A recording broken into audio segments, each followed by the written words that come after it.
సామెతలు 11వ అధ్యాయము. దొంగ త్రాసు ఉమ్. యెహోవాకు హేయము. ఏంటంట?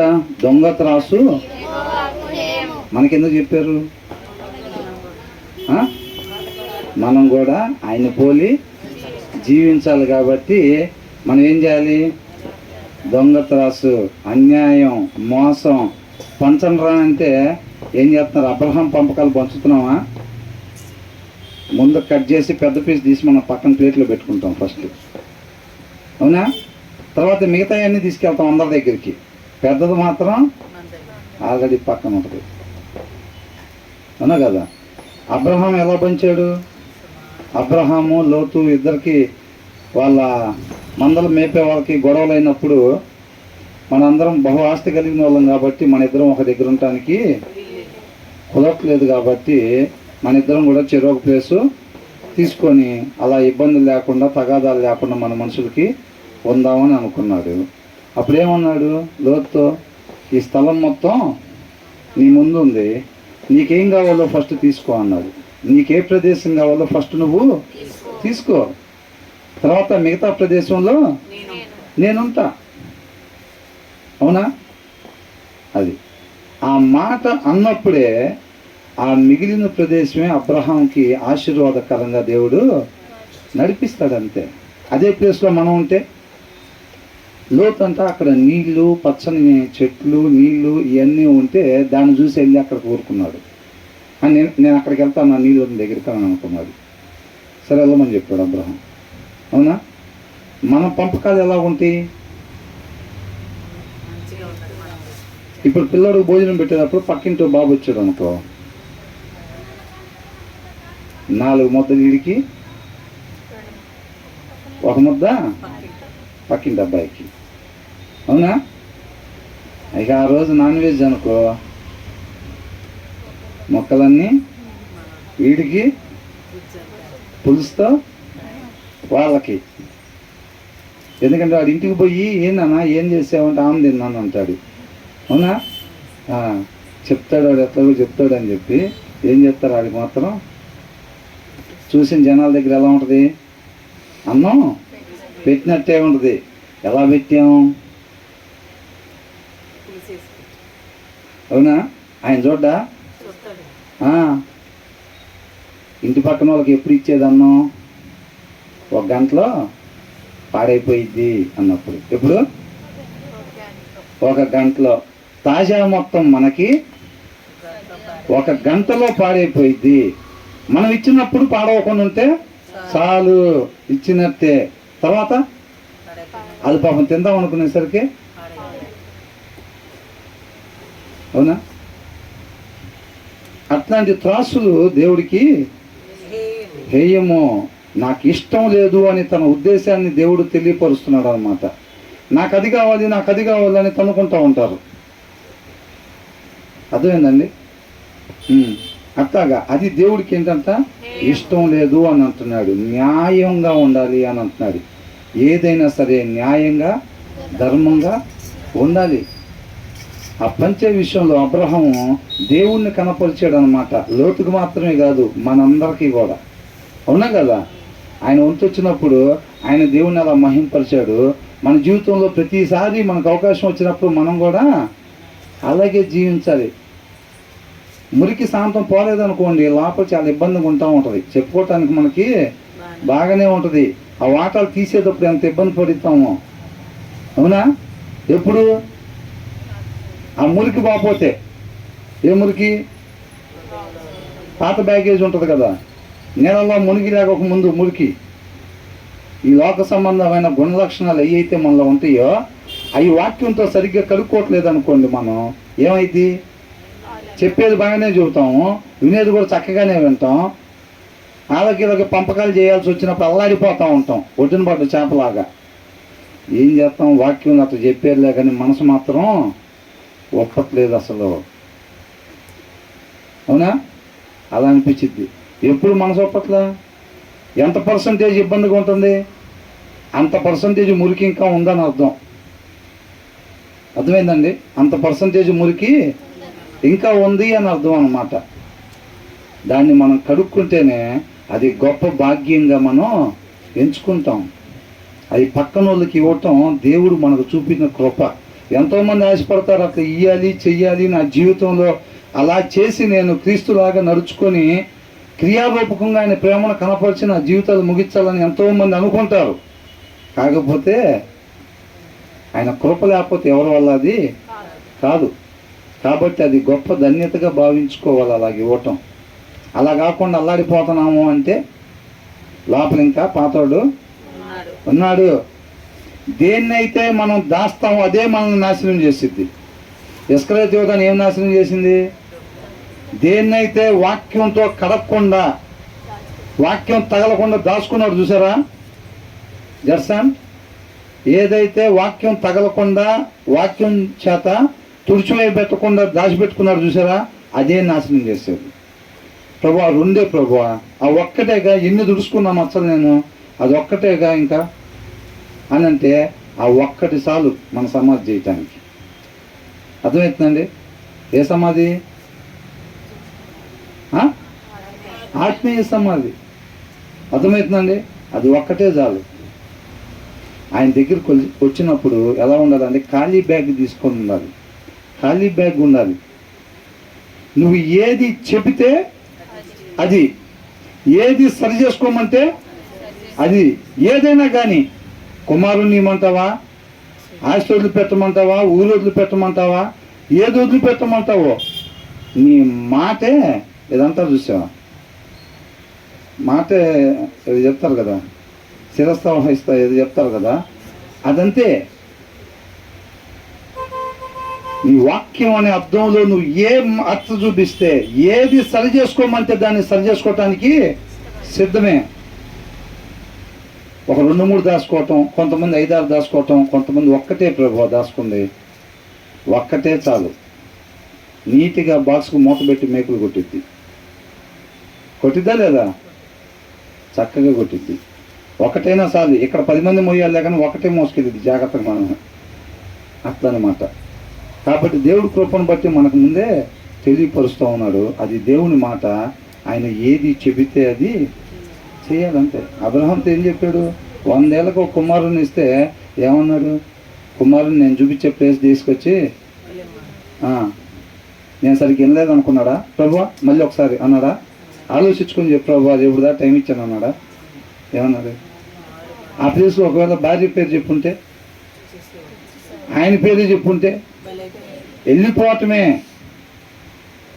ఆయన జీవిత విధానం అట్లా అలవాటు చేసుకున్నాడు అంతే. అబ్రహాంకి మంచి అని అంటే దాన్ని వేటాడి పట్టుకోవటం, ఇది చెడు అని అంటే దాన్ని అంతే. అది జీవిత విధానంగా అలవాటుగా చేసుకున్నాడు అన్నమాట. దేవుడు ఏమంటున్నాడు? దొంగ త్రాసు నాకు హేయమో అని అంటున్నాడు. అంటే మన జీవితంలో ఒక తీర్మానం ఉండాలి వాటి నుంచి. ఏంటది? అన్యాయంగా చేయటం. పంపకాలు కావచ్చు, ఏదైనా సరే ఇలాంటివి అన్యాయం అనేది చెయ్యకూడదు. అర్థమవుతుందండి? దీని సామెతలో మనం 31 సార్లు చదివితే ఉపయోగం ఏమి లేదండి. దాంట్లో ఉన్నది చేస్తేనే, అవునా కదా?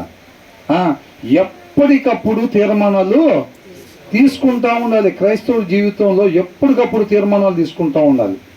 డిసెంబర్ 31వ తారీఖు మాత్రమే కాదు, ఎప్పటికప్పుడు ప్రతి దినం ఆయన కృపను బట్టి మనకు ఆయన పెట్టే ఆహారం ఏదైతే ఉందో దాంట్లో నుంచి మనం ఏం తీర్మానాలు తీసుకోవాలో, ఎవరిని మనం ముందు పెడుతున్నాడో, ఎవరు చెప్పినట్టుగా ఆవికలాగా నువ్వు ఉండు, ఈయనకలాగా నువ్వు ఉండొద్దు అని అంటున్నప్పుడు మనం ఆ ముగింపు ప్రార్థనలో తీర్మానం తీసుకోవాలి. మన తీర్మానాలు తీసుకొని వదిలిపెట్టేయిగా ఉండకూడదు. అర్థమవుతుందండి? అబ్రహాం పిలవగానే బయలుదేరి వచ్చాడు, కాలి నొప్పులు పుట్టగానే మళ్ళీ వెనక తిరిగాడా? ప్రాబ్లమ్స్ వచ్చినాయా రాలేదా? వచ్చినాయి. అంత మాత్రం వెనక్కి వెళ్ళిపోయాడా? రూతు బయటికి చెప్పింది, అబ్రహాం చెప్పలేదు. చెప్పపోయినా అంతే. నీ ప్రజలే నా ప్రజలు, నీ దేవుడే నా దేవుడు. అబ్రహాం అంతే. తీర్మానం తీసుకుంటే అట్లా ఉండాలి. 3 గంటలకు లేచి ప్రార్థన చేసుకుందాం అని చెప్పి 3 రోజుల క్రితం తీర్మానం తీసుకున్నారు. 3 రోజుల తర్వాత ట్యాక్సీ లైట్ వేసి ఎతికినా మేమా? తీర్మానమా? ఎప్పుడు బ్రదర్? ఏందనుకుంటున్నారు? విశ్వాసంలో కంచు. ఎవరంట మనం? విశ్వాసంలో కంచండి మేము. మమ్మల్ని చూసి ఆ పేరు కనిపెట్టింది అన్నంతగా చేస్తాం మనం, అవునా? మనకు మనం కూడా శబాష్, ఇంకెవరు నీలాగెవరు అసలు అని అనుకుంటాం. పరిస్థితి రంగంలో తేలిపోయాం. తాసులు వేస్తే ఏమయ్యాం?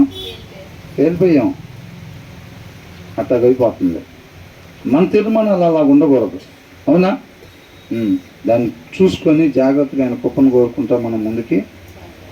దాని కోయిన్సిడెంట్ అయింది కాబట్టి అది చెప్పేలేండి, అంతేలే. కానీ నేను ఏదో చెబుదామని ముందు ఆలోచన చేసుకునేమి రాలేదు. ఏమంటున్నాడు? దొంగ త్రాసు యెహోవాకు హేయము, సరి అయిన గుండు ఆయనకి ఇష్టము. ఆయనకి ఇష్టము. ఇక్కడ ఏమనుందంటే ద లార్డ్ డిటెస్ట్స్ డిస్హానెస్ట్ స్కేల్స్ అని అంటున్నాడు. డిస్హానెస్ట్, నిజాయితీ లేకుండా ఆ భేదాలు చూసారా? అది నాకు హేయము, అది నాకు ఇష్టం లేదు. పార్షాలిటీ అనేది నాకు ఇష్టం లేదు అని దేవుడు చెప్తున్నాడు. అది మనకు తెలియపరుస్తున్నాడు. అంతేకాదు, బట్ యాక్యురేట్ అని అంటే ఖచ్చితమైన అని అంటున్నాడు. ఏంటంట? ఒక్కోసారి ఏమైందంటే ఏమైనా తీసుకొచ్చారు అనుకోండి, ఇద్దరు పంచుకోండి అని అంటే 21 వస్తాయి. 21 వస్తే ఇద్దరు పంచుకోవాలి. అప్పుడు ఏమైంది?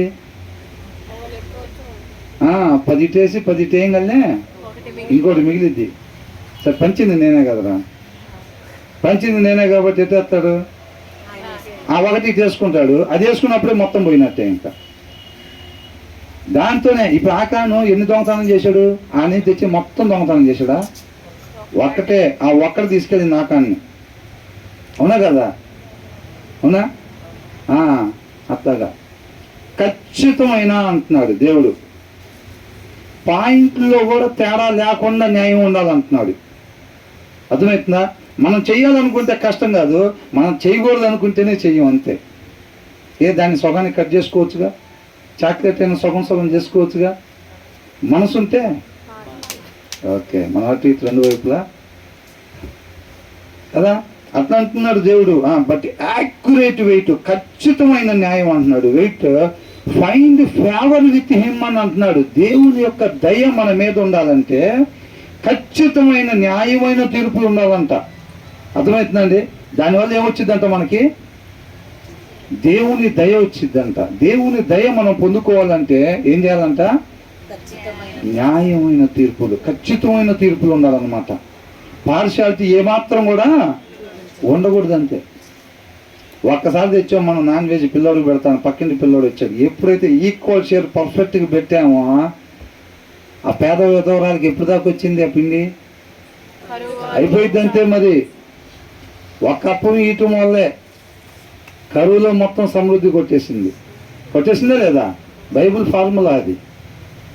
అవి మనం వింటాం బాగానే. ఆ టయానికి వచ్చేసరికి వాళ్ళు వస్తున్నారంటే సార్ ముందే గబగబా తినేసేసి ప్లేట్లు కూడా కనపడకుండా కడిగేసి ఆడ పెట్టేస్తాం. ఉంటే కదా పెట్టాలి, తినేస్తే పెట్టలేము, అవునా? ఎవరి దగ్గర చేసాము అది? వచ్చే వాళ్ళ దగ్గర. దావీదు అన్నాడు, నీ ఎదుటినే నేను పాపం చేశా, నీకే విరోధంగా నేను పాపం చేశా. ఊరియా దగ్గర పాపం చేశా నేను, బెర్షెబా దగ్గర పాపం కాదు, నీకే విరోధంగా నేను పాపం చేశాను. నువ్వు ఆ వచ్చిన వాళ్ళకి పెడితే నువ్వు నాకు పెట్టినట్టే అంటే, వాళ్ళని చూసి దాచి పెట్టామంటే ఎవరిని చూసి దాచి పెట్టినట్టు? అంతేనా కదా? మనం అట్లా దాచి పెట్టినట్టు. మనం ఏమనుకుంటాం? భక్తి కొంతవరకే, ఒక గీత వరకు పెట్టి ఆ గీత అవతల భక్తి, గీత లోపలికి రాని ఉందాన్ని. అది మనల్ని మనం మోసం చేసుకున్నట్టే, అవునా?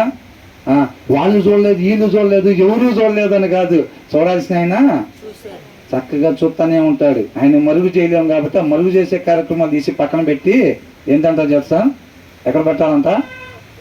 అవి పక్కన పెట్టి మరుగు చేసే కార్యక్రమాలు న్యాయంగా ఉండటం నేర్చుకోవాలి. ఆయన కళ్ళు మొత్తం మనం, ఆయన కళ్ళు మూయలేము కాబట్టి ఆ కార్యక్రమం తీసి పక్కన పెట్టి న్యాయంగా ఉండటం నేర్చుకుంటే అయిపోయింది, అంతే కదా. తర్వాత ఏమంటారు? అప్పుడంట but accurate weights find favour with him అని అన్నారు. దేవుడు దయను మనం అప్పుడు పొందుకుంటాము అని అంటున్నాడు. తర్వాత వెన్ ప్రైడ్ కమ్స్, ప్రైడ్ గర్వము, చేయాల్సింది చేయకుండా ఉండటము. అర్థమవుతుందండి? అది వెన్ ప్రైడ్ కమ్స్, మనలో ఎప్పుడైతే ఆ గర్వం అనేది మనం ప్రదర్శించామో, మనం ఇందాక అనుకున్నాం చూసారా, ఈ లోకంలో బంగారానికి విలువ ఉంది కాబట్టి దాని మీద మనం ఇష్టం పెంచుకున్నాం. అది ఒంటి మీద పడంగానే నడక మారిపోయింది, చూపు మారిపోయింది, భాష మారిపోయింది. చూడండి మీరు కావాలంటే. రాజకీయ నాయకుడు ఇంటికి వెళ్ళినా సరే రెడీ అవ్వకముందు అవన్నీ ఇంట్లో ఉంటాయి, అప్పుడు బాగానే మాట్లాడుతుంది. ఎప్పుడైతే ఈ ఒంటి మీద తగిలించుకొని స్నానం చేసిన తర్వాత, లెనిన్ కద్దరు ఒంటి మీద పడిన తర్వాత మొత్తం మారిపోయింది. ఇంకా చూపు మారిపోయింది, మాట మారిపోయింది, నడక మారిపోయింది, అంతే. అది అర్థమవుతుందండి? నెబుకద్నెజరు ఏమనుకున్నాడు? దానికి ముందు క్లియర్గా ఉంది. వాళ్ళు చెప్పిన మాట వినకపోవటం వల్ల నెబుకద్నెజరుని పిలిచి దేవుడు నెబుకద్నెజరుకి కప్పగిచ్చాడు అని ఉంది. ఆయన ఏముంది అక్కడ? ఏమనుందా? ఏమీ లేదు నెబుకద్నెజరుది. కానీ ఒకరోజు ఏమనుకున్నాడు? ఒకరోజు ఆ కోట దగ్గర బయటకు వచ్చి, ఇదంతా నా ఘనత కొరకు నేను కట్టించుకుంది కాదా అనుకున్నాడంట. అనుకోగానే ఏమైంది? వెన్ ప్రైడ్ కమ్స్, ఆ గర్వం, అహంకారం, అవును మేమే విశ్వాసంలో, మేమే ఆత్మీయతలో మీకన్నా ఎక్కువ, అవును నేనే నీకన్నా బాగా పాటలు పాడతాను, అవును నేనే బాగా ప్రార్థన చేస్తాను, అవును చదువుతాను వాక్యం, అవును చెప్తాను వాక్యం, అవును పాస్టర్ గారికి నేనే బాగా తెలుసు, ఇవన్నీ ఉంటాయి కదా. ఆ ఎప్పుడైతే అది వచ్చిందో, వెన్ ప్రైడ్ కమ్స్, ఏమంటున్నాడు తర్వాత? దెన్ కమ్స్ డిస్గ్రేస్ అని అంటున్నాడు. డిస్గ్రేస్ అంటే అవమానము. ఏంటంట? అవమానం వచ్చిందంటే ఎప్పుడైతే మనం అహంకారం, గర్వం అనేది మన దగ్గర నుంచి బయలుపరుస్తామో, అది ఆటోమేటిక్గా ఏం తీసుకొచ్చిద్దంట? అవమానాన్ని తీసుకొచ్చిద్దంట. సిగ్గుపడేటట్టుగా చేసిద్ది అనమాట మనల్ని. అర్థమవుతుందండి? సిగ్గుపడేటట్టుగా చేసిద్ది. వీళ్ళు అనుకుంటారు అవతలని సిగ్గుపరిచాం మనం. అవునా? మన అహంకారం, మన గర్వం చూపించి మేము పెద్దవాళ్ళం, అవును ఉంది మా కాడ డబ్బు, ఏంది ఇప్పుడు, అవును మా ఎక్కువ కుటుంబాలు, ఏం చేస్తావు నువ్వు, ఇవన్నీ ఉంటాయి కదా. ఎప్పుడైతే వాటిని చూసుకొని మనం అట్లా ఉన్నామో, ఆటోమేటిక్గా దాని వెనకాల ఏమొచ్చిందంట? అవమానం వచ్చేసిద్ది, అంతే. మనకి ఎప్పుడు కూడా అవమానం రాకుండా ఉండాలంటే మనం ఏం చేయాలి? ఈ గర్వం అనేది మనలో ఎప్పుడు కూడా రాకుండా చూసుకోవాలి. కళ్ళు ఉండాల్సిన ప్లేస్ కన్నా కొద్దిగా కూడా పైకి పోకుండా చూసుకోవాలి మనం. అర్థమవుతుందండి? అవునా? కొంతమందికి ఇల్లు కొనంగానే ఏమైంది? టక్ మనం వెళ్ళిపోతాయి ఇక్కడికి, కారు కొనంగానే వెళ్ళిపోతాయి. జీవబుడమ్ము పక్కన చూసిందా లేదా? కారు బయట తీసుకొచ్చి పెట్టాం కదా. ఏంటంట? కారు కొనుక్కొచ్చి లోపలికి పోయి ప్రార్థన చేసి దేవానికి స్తోత్రం అంటాం కాదు, పక్కన చూసిందా లేదా, అల్లాడిపోవాలి చూస్తే. అప్పుడే మనశ్శాంతి. 15 లక్షలకు అప్పుడే మనకి న్యాయం జరిగినట్టుగా. ఎప్పుడు అలా అల్లాడిపోతుంటే ఇంటి నిండా వాక్యాలే. మళ్ళీ ఏమని అంట? ఈ కారు కొన్నాం, ఇంట్లో ఏమని? ఇంటి నిండా వాక్యాలే. లోపల ఎవరు లేరు? వాక్యం లేదు, దేవుడు లేడు లోపల. దేవుడు లేడు. చీకటిని చక్కగా కనపరుస్తున్నారు. అవునా కదా? ఏం నేర్చుకోవాలి? ఏమైనా చూసిన వాళ్ళు అదేగా, అదే నేర్పిస్తారు. తర్వాత ఏమంటున్నాడు? When pride comes then comes disgrace అంటున్నాడు. But with humility comes wisdom. వినయత, వినయంగా ఉంటారు చూసారండి.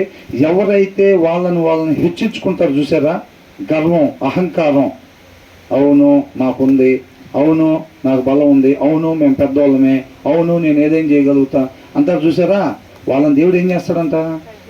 తగ్గిస్తాడంట. నేల మట్టుకు తగ్గిస్తాడంట. నెబుకద్నెజరు ఇది నా ఘనత కొరకనంగా ఏం చేశాడు? గడ్డి. ఇక అంతకన్నా తక్కువకి ఏమైనా ఉంటుందా? ఇంకేం లేదు. మళ్ళీ ఎప్పుడైతే తెలుసుకోవాల్సింది తెలుసుకున్నాడో, అప్పుడు ఇమీడియట్గా పోగొట్టుకున్న స్థానాన్ని మళ్ళా ఇచ్చాడు దేవుడు. ఇచ్చాడా లేదా? ఎంతమంది నమ్ముతున్నారు ఇట్లా జరిగిద్దని? ఆ బ్రదర్, అది స్టోరీ బ్రదర్, అది వాక్యంలో ఇలాంటి స్టోరీలు రాస్తూ ఉంటారు బ్రదర్. స్టోరీలేనా? మనం కూడా గర్వం చూపిస్తే అవమానం వచ్చిద్దా మనకు కూడా? ఇప్పుడు కూడా ఇన్ని సంవత్సరాల తర్వాత ఇప్పుడు కూడా వచ్చిద్దా? వచ్చిద్ది. అవునా కదా? ఏమంటున్నాడు? వినయత అంటే మనల్ని మనం ఏం చేయాలంట? తగ్గించుకోవాలంట. మనల్ని మనం ఏం చేయాలి? తగ్గించుకోవాలి. యేసయ్య అంతటి వాడు, అంతటి వాడు. అవునా? అంతటి వాడు అంటే ఇంతే కాదు, అంతకన్నా చెయ్యి ఎత్తలేను కాబట్టి అట్లా చెప్పాను అంతే. అంతటి వాడు ఎంతలాగా తగ్గించుకున్నాడు? వేరే వాళ్ళ కాళ్ళు పట్టుకోవటం అంటే అంతకన్నా తక్కువ లేదు ఈ లోకంలో. అలాంటిది ఏం చేశాడు? వాళ్ళ కాళ్ళు చాపమని చెప్పి వాళ్ళ కాళ్ళు కడిగాడు. అంతగా తగ్గించుకున్నాడు. మనోళ్ళు ఏం చేస్తున్నారంటే దాని సారాంశం తీసి పక్కన పెట్టి ఒకళ్ళ పాస్టర్ గారు ఒకళ్ళ కాళ్ళు కడుక్కుంటున్నారు. ఏం చేస్తున్నారు? ఈ చర్చి పాస్టర్ గారు ఆమెను పిలిచారంటే కోటాలకి వరుసనే కూర్చోబెడతాం, ఇన్ సబ్బో లేకపోతే లైబాయ్ సబ్బో తెచ్చుకోవటం, కడగటమే. ఇంకా వేసి ఉంటారు మార్కులు. అక్కడ ఏమీ వేయరు. పాస్టర్ గారు కడిగినా బిషప్ గారు కడిగినా ఏమి వేయరు. అర్థమవుతుందండి? అది సారాంశం పట్టుకోవాలి. మనం అంతగా తగ్గించుకోవాలి అని అంటున్నాడు. ప్రభా ఇక నువ్వు కూర్చో, నీ కాళ్ళు మేము కడుగుతాం అంటే ఏమన్నాడు? మీరే నా కాళ్ళు అలాగా కడగవసరం లేదు, మిగతా వాళ్ళే కాళ్ళు కడగాలని అంటున్నాడు. మిగతా వాళ్ళ కాళ్ళు కడగటం అంటే ఒకరు ఎప్పుడైతే అవతల వాళ్ళ కాళ్ళు కడుగుతున్నారో ఈ కడిగే ఆయన కన్నా కడిగించుకున్న వాళ్ళు యోగ్యత కలగాళ్ళు అని ఎంచుకోవటం అన్నమాట. అర్థమవుతుందండి? దేవుడు ఏమని చెప్పాడు? నీకన్నే నీ పొరుగు వారిని యోగ్యులుగా ఎంచుకోమని అంటున్నాడు. అర్థమవుతుందండి? అది ఆయన మాదిరి కనపరిచాడు. మనం కూడా ఆ ప్రకారంగా ముందుకి వెళ్ళాలి. అంతే. అంతగా మనల్ని మనం తగ్గించుకోవాలి. ఎప్పుడైనా ఆచారాన్ని కాదండి, మనం సారాంశాన్ని పట్టుకోవాలన్నమాట. కాబట్టి మనల్ని మనం అంతగా తగ్గించుకోవాలి. అంతగా తగ్గించుకున్నప్పుడు మనం ఎవరిని కనపరుస్తున్నట్టు? క్రీస్తుని కనపరుస్తున్నట్టు అన్నమాట. మనల్ని హెచ్చించుకుంటే ఎవరిని కనపరుస్తున్నట్టు? అపవాదిని. అపవాది ఏమంటున్నాడు? ఇచ్చిన స్థానం చాలక ఆ ప్లేస్ కావాలంటున్నాడు. ఏ ప్లేస్ అంట? దేవుడి సింహాసనం. ఆ ప్లేస్ కావాలని అంటున్నాడు. తృప్తి లేదు. అర్థమవుతుందండి? దేవుడు మనకిచ్చిన స్థితిలో చక్కగా తృప్తిపడి ఆయనకి కృతజ్ఞతాస్తుతులు చెప్పేవాడుగా ఉండాలి మనం. అవునా? కాబట్టి మనం ఈ 2వ వచనం నుంచి ఏమి నేర్చుకున్నాం? మొదటి వచనంలో ఏమి నేర్చుకున్నాం? దేవుడు దయ మనం పొందుకోవాలి అని అంటే ప్రతి విషయంలో కూడా మనం ఎలా ఉండాలి? ఖచ్చితమైన న్యాయం ఉండాలంట. 10లో 4 ఇచ్చానంత ఇచ్చినట్టే కదండి. 3 ఇచ్చానంట. అసలు ఇవ్వాల్సిన ఇదే ఉంది. రూల్ ఏమైనా ఉందా? రూల్ ఏమైనా లేదుగా. అయినా సరే ఇస్తున్నా కదా ఇట్లాగా అని అవసరతను బట్టి. అర్థమవుతుందండి? దేవుడు ఒక మాట అన్నాడు. ఏమన్నాడు? నేను ఆకలిగా ఉంటే నువ్వు అన్నం పెట్టేవన్నాడు. ఎప్పుడు అని అంటే నీ చుట్టూ అల్పులుగా ఉన్న వారికి ఎవరికైతే నువ్వు అన్నం పెట్టే వాళ్ళకి. వీళ్ళు ఏం చేస్తారంటే వాళ్ళకి ఇలా పెట్టమన్నారు కదా అని చెప్పి ఈ కోటీశ్వరుడు ఆ కోటీశ్వరుడికి అయ్యి ఇచ్చుకుంటూ ఉంటాడు. పుట్టినరోజుకి ఆ కోటీశ్వరుడు కూడా ఏం చేస్తాడు? మా అబ్బాయి పుట్టినరోజుకి బెంజ్ ఇచ్చాడు, నేను ఆ అబ్బాయి పుట్టినరోజు BMW సెట్ అయిపోయింది. వాక్యంలో ఉన్న దాని ప్రకారంగా మేము వాళ్ళకి వీళ్ళకి ఇచ్చాం కాబట్టి నిత్య జీవమే మాకు వచ్చిద్దా? ఎవరికి ఇమ్మన్నారు? సమృద్ధి కలిగినోడికి కాదు. నీ చుట్టూ ఉండే అలుపులు ఎవరైతే ఉన్నారో, అర్హులు ఎవరైతే ఉన్నారో, అవసరతలు ఎవరైతే ఉన్నారో వాళ్ళకి ఇస్తే నాకు ఇచ్చినట్టు అన్నాడు. సమృద్ధి కలిగిన వాళ్ళు మీరు పంచుకొని లాజిక్ అక్కడ అప్లై చేసుకోమని కాదు. అర్థమైందండి? కొంతమంది ఏం చేస్తారు? పేదవాళ్ళని పిలుస్తాం భోజనానికి. మనం పేదవాళ్ళని పిల్లవం భోజనానికి. పెద్ద వాళ్ళని ఆల్రెడీ డబ్బులు ఉన్న వాళ్ళని మనం పిలిస్తే కనీసం కారు వేసుకురావాలి. వాళ్ళు ఏంది? మనం పిలిస్తే కనీసం కారు వేసుకురావాలి. కొంతమంది పిలుస్తారు. ఎందుకు? ఆ నలుగురిని పిలిస్తే ఆ నలుగురు కారు వేసుకుని వస్తారు. వర్షం పడుతుందా? ఆ నలుగురిని పిలిస్తే ఏమైంది? 4 కార్లు వచ్చి ఇంటి ముందు ఆగుతాయి. అదే ఈ లైన్లో వాళ్ళని పిలిచామనుకోండి ఏమైంది? వాళ్ళు నడుచుకుంటూ వస్తారు. వీళ్ళకి తెలిసిన వాళ్ళు, వీళ్ళకి సంబంధించిన వీళ్ళ సరిపోయినదే అనుకుంటారేమో అని చెప్పి పెద్దోళ్ళని గొప్ప వాళ్ళని పిలుచుకుంటాం. వాళ్ళు తలతలలాడిపోయే బంగారం పట్టు చీరలు కట్టుకొచ్చి మన ఇంటికాడ ఆడావుడి చేస్తే వాళ్ళు వెళ్ళిపోయిన తర్వాత మన చుట్టుపక్కల అందరూ ధూమ్ధామ్గా చేశారుగా. అని అంటారు. మనకు కావాల్సిన దానికి ఎంతైనా ఖర్చు పెడతాం, అవసరం అయితే రోజువారీ వాడి దగ్గరైనా తీసుకొని తర్వాత భార్యాభర్త ఇద్దరు తెచ్చుకుంటేనే కట్టుకుంటూ ఉంటారు. అవునా కదా? అట్లా ఉండిద్ది. కాబట్టి మనకు అట్లా కాదంట, తగ్గించుకుని ఫస్ట్ దాంట్లో ఖచ్చితమైన న్యాయం ఉండాలి. రెండో దాంట్లో ఏమంటున్నాడు, గర్వం కానీ మనకు వచ్చిందంటే దాని వెనకాల ఏమొచ్చిందంట, అవమానం వచ్చిందంట. But with humility comes wisdom అని అంటున్నాడు. మనం వినయము కలిగి ఉంటే, మనల్ని మనం తగ్గించుకుని ఉంటే మనకి ఏమొచ్చిందంట, జ్ఞానం వచ్చిందంట. అర్థమవుతుంది? ఆ జ్ఞానం ఎక్కడికి తీసుకెళ్ళింది, నిత్య జీవానికి నడిపించింది అది. అవునా? కాబట్టి మనం ఎలా ఉండాలి, గర్వంగా ఉండాలా లేకపోతే వినయంగా ఉండాలా? వినయంగా ఉండాలి. మొదటి దాంట్లో ఒక తీర్మానం తీసుకోవాలి, రెండో దాంట్లో కూడా ఒక తీర్మానం తీసుకోవాలి. తర్వాత మూడోది ఏమంటున్నాడు, the integrity of the upright guides them అని అంటున్నారు. ద ఇంటిగ్రిటీ, నిజాయితీ. ఎవరైతే యథార్థంగా ఉండే వాళ్ళ నిజాయితీ ఉంటుందో చూసారండి, అది వాళ్ళకి నిత్య జీవానికి మార్గం అంట చూపిస్తూ ఉండిద్ది అనమాట. గైడెన్స్ ఇచ్చింది. ప్రభా నాకు ఆ మార్గంలో ఎలాగెళ్ళాలో నాయనా తెలియజేయి ప్రభా, తెలియజేయి. ఎలాగొచ్చిందంట, నువ్వు నిజాయితీగా ఉండాలంట. నువ్వు నిజాయితీగా ఉన్నప్పుడు అది ఏం చేసిద్దంటే మనకు మార్గాన్ని చూపించిద్ది అని అంటున్నాడు. యథార్థంగా ఉండాలి అని అంటున్నాడు. The integrity of the upright, యథార్థవంతుడుకుంటే నిజాయితీ అని అంట ఆయన మార్గంలో నడిపించిద్ది అని అంటున్నాడు. తర్వాత ఏమంటున్నాడు, బట్ ద అన్ఫెయిత్ఫుల్ అంటే విశ్వాసం లేకుండా ఉంటారు చూసారా, are destroyed by their duplicity అని అంటున్నాడు. డూప్లిసిటీ అంటే ఏంది, మొన్న అనుకున్నాం చూసారా, లోపల ఒకటి బయట ఒకటి. వాడు కాదు, నీకు కనపడేవాడు నీకు బయట ఒకరిని పెట్టి ఆడిస్తున్నారు చూసారా, బయట ఒకరిని చూపెడతాం మనం, ముందు బొమ్మ మాస్కులు పెట్టుకుంటారు చూసారా, అటువంటి జీవితాలు. బయట జనాలకు ఒకరిని చూపిస్తూ ఉంటాం, లోపల ఇంకొకడు ఉంటాడు అన్నమాట. అప్పుడు ఏమంటున్నాడు, నీకు కనపడేవాడు వాడు కాదు, వాడు ఆత్మీయ ఇది బొమ్మ పెట్టాడు చూసావా ముందు, వాడు కాదాడు, వాడు ఒరిజినాలిటీ లోపల ఉన్నాడు అని అంటున్నాడు. ఏమంటున్నాడు, బట్ ద అన్ఫెయిత్ఫుల్ అంటే విశ్వాసము లేకుండా అని. విశ్వాసం దేనికి కావాలి అసలు,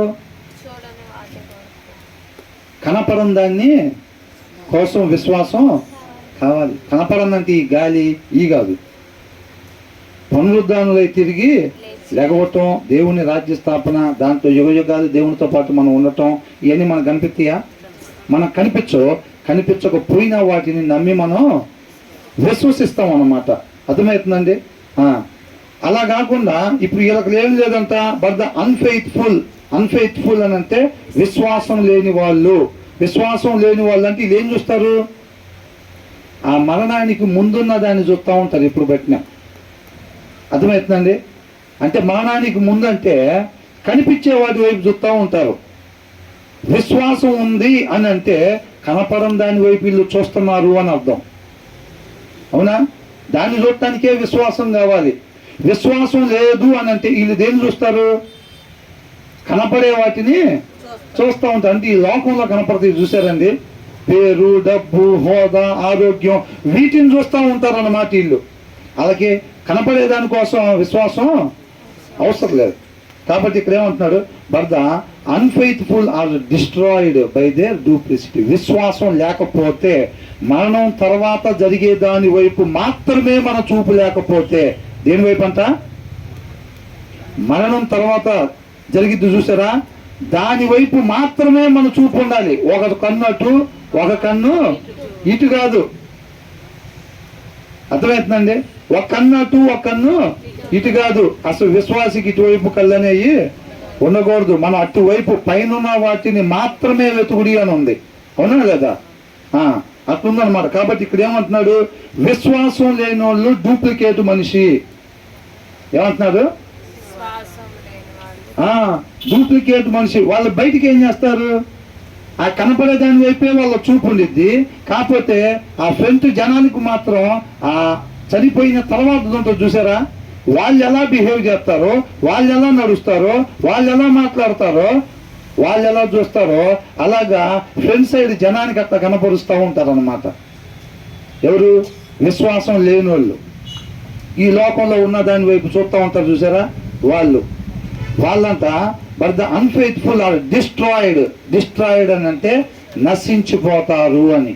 అట్లా ఎవరైతే విశ్వాసులు ఎట్లాగైతే కనపరుస్తారో లోపల విశ్వాసం లేకుండా ఈ కొంతకాలం ఉండిపోయే వాటి వైపు చూసుకుంటా విశ్వాసం ఉన్న వాళ్ళు ఉంటారు చూసారా, అట్లా ఎవరైతే ఎలివేషన్ ఇచ్చుకుంటా ఉంటారు చూసారా, వాళ్ళు నశించిపోతారు. ఎందుకోసం అని అంటే వాళ్ళు ప్రదర్శించిన డూప్లిసిటీని బట్టి, వాళ్ళలో విశ్వాసత లేని దాన్ని బట్టి అని అంటున్నాడు. అర్థమవుతుందండి? తర్వాత ఏమంటున్నాడు? Wealth is worthless. ఏంటంట? వెల్త్ అంటే సంపద, డబ్బు, బంగారం, వెండి, పట్టు చీరలు, విలువైనవి, ఈ మొత్తాన్ని కూడా ఏమంటారు? వెల్త్, సంపద. అర్థమవుతుందండి? Wealth is worthless. వర్త్లెస్ అంటే విలువలేనివి అని. ఏంటంట? విలువలేనివి ఏంటి? బంగారం, వెండి, డబ్బు, విలువైన వస్త్రాలు, ఈ అన్నిటికీ ఏం లేదంట? విలువ లేదంట. కానీ చాలా మంది వాటి వెనకాల నీళ్లు కూడా దాక్కుని పరిగెడతా ఉంటారు. బ్రదర్ ఎందుకు అట్లాగా, కొంచెం దగ్గర లేదని ఉద్యోగం చూసుకో. లేదు బ్రదర్, టైం లేదు, ఆల్రెడీ 40 వచ్చి నీకు 20 ఏళ్ళు పిల్లల కోసం నీళ్లు తాగుతా కూర్చుంటే, కొద్దిసేపు బండ మీద కూర్చుంటే ఏమి సంపాదించడం పిల్లలకి. నీళ్లు తాగే టైం లేదు బ్రదర్. ముందు రన్నింగే. దేని వెనకాల? డబ్బు వెనకాల, బంగ్లాల వెనకాల, కార్లు వెనకాల, సుఖం వెనకాల. అవునా?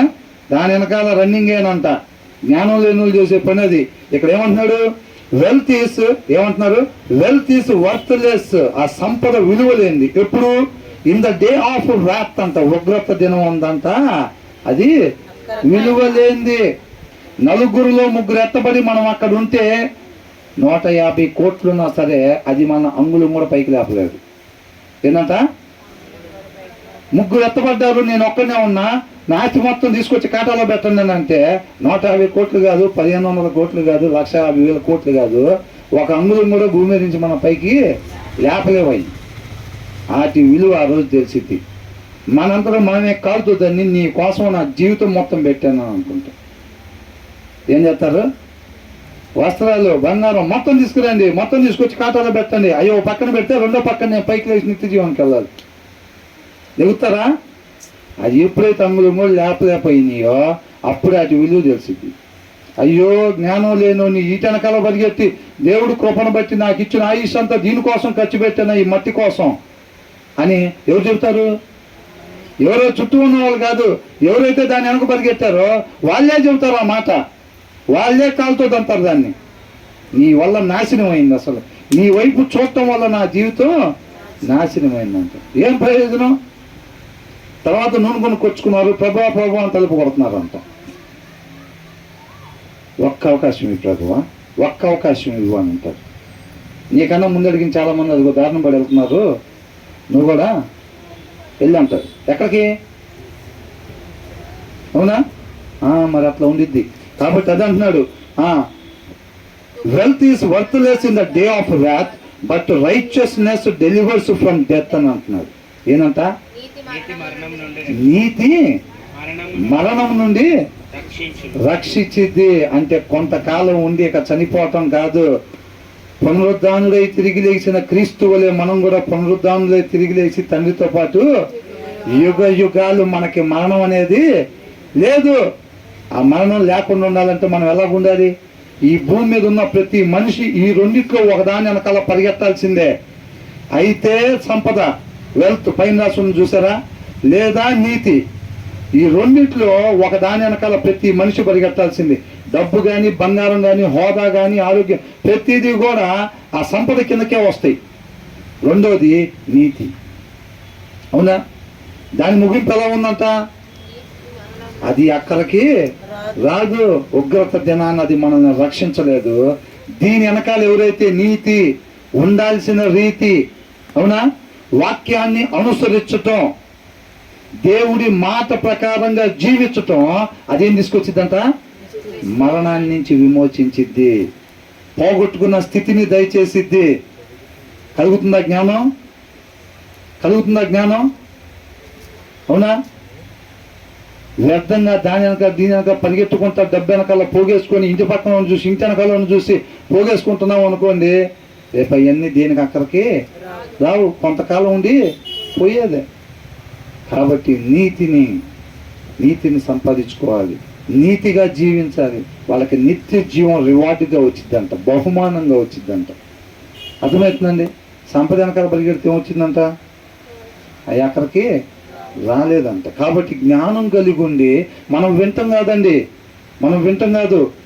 ఈ కాంపౌండ్ దాటిన తర్వాత బయటకు వెళ్ళి ఈ వెల్త్ అనే దాని వెనకాల పరిగెత్తే జనాల మధ్యలో నీతి వెనకాల పరిగెడతా ఉండాలి మనం. అది అర్థమవుతుందా? ఈ సంపద, డబ్బు, హోదా, ఈ వస్త్రాలు, విలువైన వస్త్రాలు, వీటి వెనకాల జనం పరిగెడతా ఉంటే వాళ్ళ మధ్యలో ఉండి మనం ఏం చేయాలి? నీతి వెనకాల పరిగెడతా క్రీస్తుని కనపరుస్తూ ఉండాలి అందరికీ. అర్థమవుతుందా? వాడు మనలాగా పరిగెడుతున్నారు, వీడు మనలాగా పరిగెడుతున్నారు, ఆమె మనలాగా పరిగెడుతుంది, ఏమో మనలాగా పరిగెడుతుంది. కానీ వీళ్ళు మాత్రం మనలాగా కాదు పరిగెడుతుంది. వీళ్ళు వేరే దిక్కు పరిగెడుతున్నారు. అర్థమవుతుందండి? అది మనం కనపరచాలి.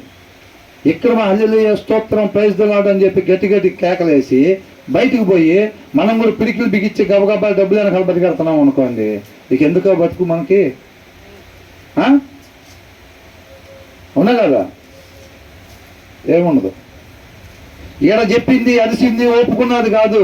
బయట జీవించింది దేవుడు పరిగణలోకి తీసుకుంటాడు. బయట జీవించింది పరిగణలోకి తీసుకుంటాడు. రేకులు లోపలుంటే ముసుగు, రేకులు బయటకు వచ్చానంటే మామూలుగా ఉండదు. ఏంటంట? కొప్పు కనపడకుండా ముసుకేయటం, రేకులు దాటానంటే మాత్రం ఇంకా కొప్పు ఊడిపోయిందే. ఇంకా ఏంటంట అనుకుంటారు, మనకు లోపల ఉన్నాం కాబట్టి లోపల కోటా కింద నిత్య జీవం వచ్చేసిద్ది, బయట కోటింగ్ ఇచ్చే దానికోసం మనం ఇక్కడ కూడా చక్రం తిప్పచ్చు అనుకుంటారు. ఏం లేదు, గిర్రని తిరుక్కుంటూ వెళ్ళిపోవటమే మంటల్లోకి. అవునా కదా? అవసరంలో మాట తిట్టామంటే ఎవరిని తిట్టినట్టు? మనం వాళ్ళని అవహేళన చేసామన్నట్టు. ఎవరిని చేసినట్టు? అపహాసకులారా, ఎంతకాలం మీరు అపహాస్యం చేస్తారంటున్నారు. చేయబడ్డ వాళ్ళు కాదు అపహాసకులు, చేసినోడు అంట. వాడి గుండ తీసాన్ని పడకూడదామని వీడు దాక్కుంటానంట. ఎవరి దగ్గర తీసామంటున్నాడు? దేవుడు ఆ దాక్కున్నామని భుజం తట్టి, ఏంది నీ ముందు నువ్వు గుంట తీసుకున్నావు అంటున్నాడు దేవుడు. అవునా? వీని అడిగితే ఉంటాడు, నా ముందు కాదు వాడి ముందు తీశాను అంటాడు. వాడి ముందు కాదు తీసింది, వాడికి నేనున్నాను తోడుగా అంటాడు. అది తోడుగా నేనున్నాను కాబట్టి వాడు నా మీద నుంచి నిత్య జీవానికి వెళ్తాడు, నువ్వు మాత్రం తీసిన గుంటలో నువ్వు పడతావని అంటాడు. అవునా కదా? కాబట్టి విడిచిపెట్టడం కాదండి, 3 అధ్యాయాలు చదువుకోవటం కాదు, 4 వచనాలు చదువుకున్నా సరే ఆ 4 మన జీవితంలో ఉండిపోవాలి. ఎప్పుడు దాకా? అంతం వరకు అంతే. అవునా? వెల్త్ వెనకాల పరిగెట్టడం కాదు, నీతి వెనకాల మనం పరిగెట్టాలి. నీతి వెనకాల మనం పరిగెట్టాలి. But righteousness delivers from death అని అంటున్నాడు. తర్వాత ఏమంటున్నాడు?